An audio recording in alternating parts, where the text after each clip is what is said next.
다석사상으로 다시 읽는 도덕경 노자와 다석 69번째 시간입니다. 오늘은 66장 강회위 백고강 강회위 백고강이라는 제목으로 말씀드리겠습니다. 경애하는 얼번 여러분, 도덕경 제66장은 이러합니다. 강해 소위 능히 백고강자, 가람이나 바다가 온 고래 임금이 될 수 있는 까닭은 이기 선하지 잘 낮추는 까닭이다. 고능이 백고강, 그러므로 온 고래 임금이 될 수 있다. 시성인, 이래서 거룩한 사람은 욕상인 이기연하지, 사람들을 올리려고 그 말을 낮춰 쓰고, 욕손인 이기신후지, 사람들을 앞세우려고 그 몸을 뒤로 한다.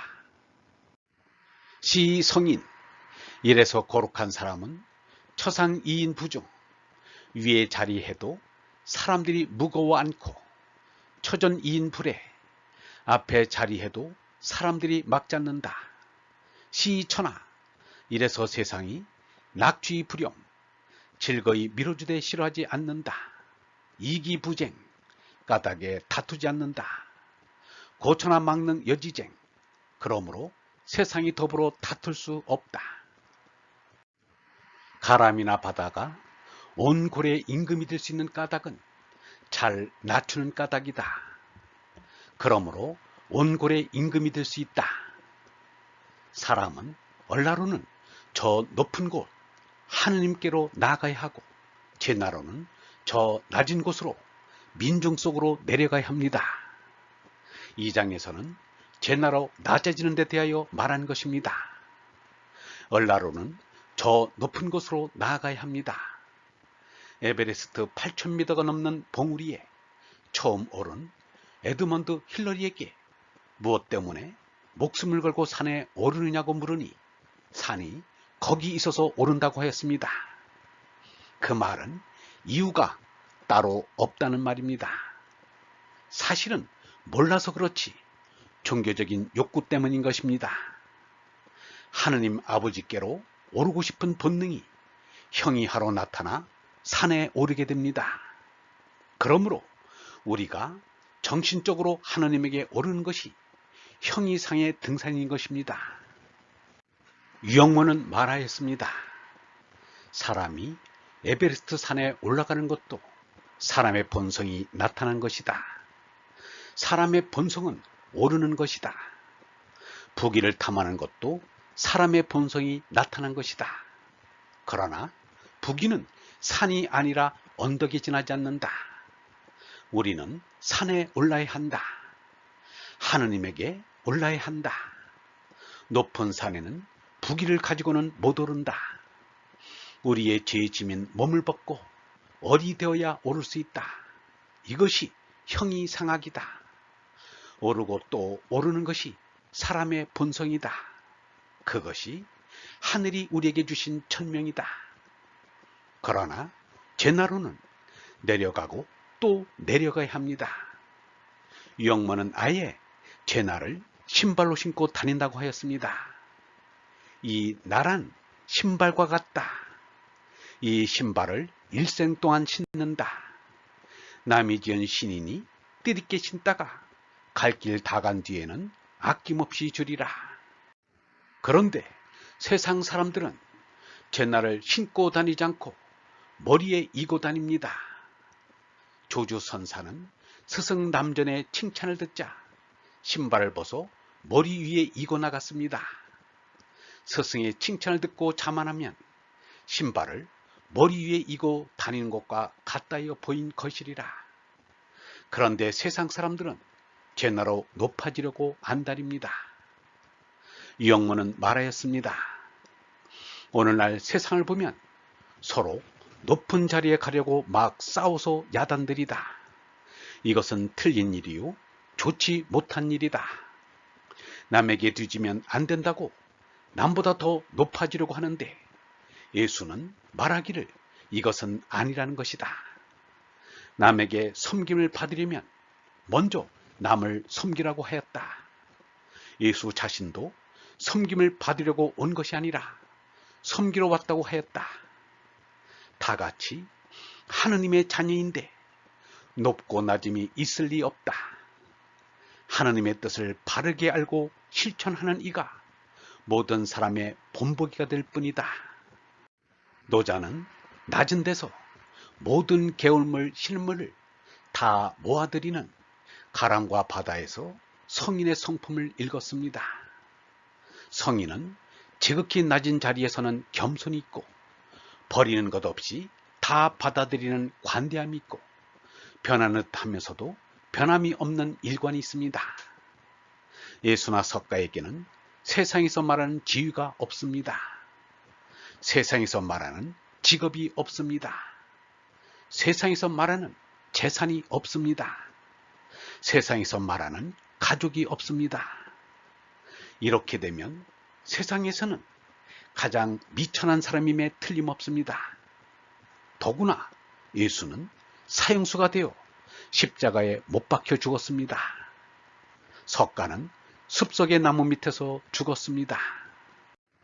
이보다 더 아래로 내려갈 데가 없습니다. 그리고 예수는 말하였습니다.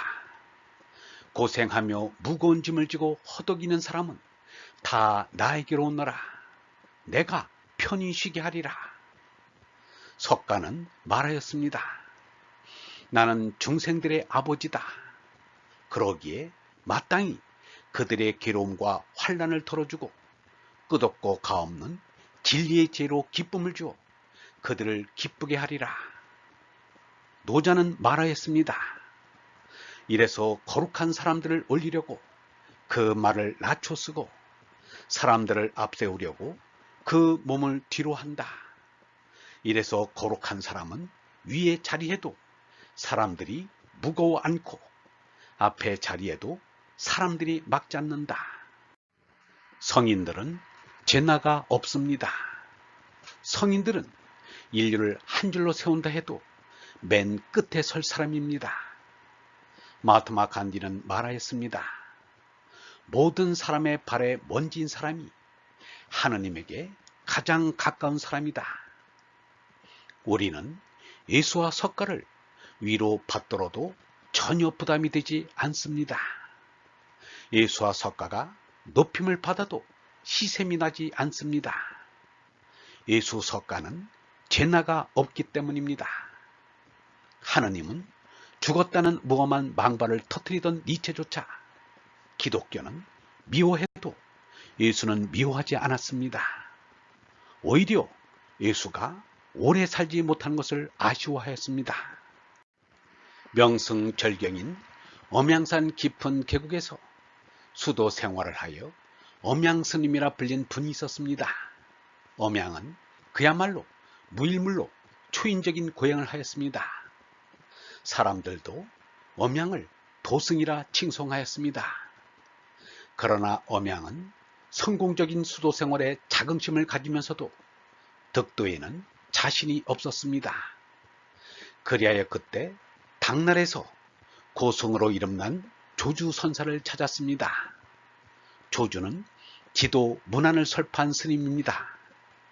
엄양이 조주에게 물었습니다. 저는 아무것도 가진 것이 없는데 이제 어찌해야 합니까?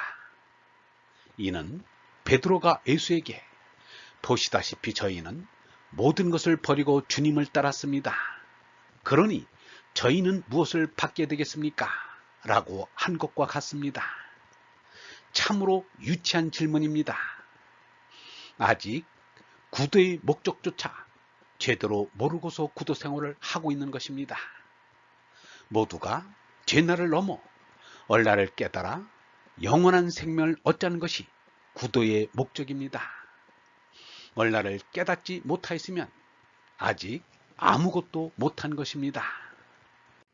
조주는 엄양에게 내려놓으시오 라고 말하였습니다. 엄양은 어이가 없었습니다. 방금 무일물이라고 하였는데 내려놓으라니 무엇을 가졌단 말인가? 아무것도 가진 것이 없는데 무엇을 내려놓으라고 하십니까? 그러자 조주는 퉁명스럽게 그러면 그대로 주고 가시오. 엄양은 그제야 정신이 들었습니다. 아무것도 가진 것이 없다던 엄양은 태산보다 무거운 제나를 쥐고 있었던 것입니다. 제나를 내동댕이 치니 참나가 허공을 소유하는 것 같이 자유로웠습니다. 이것이 해탈임을 알게 되었습니다.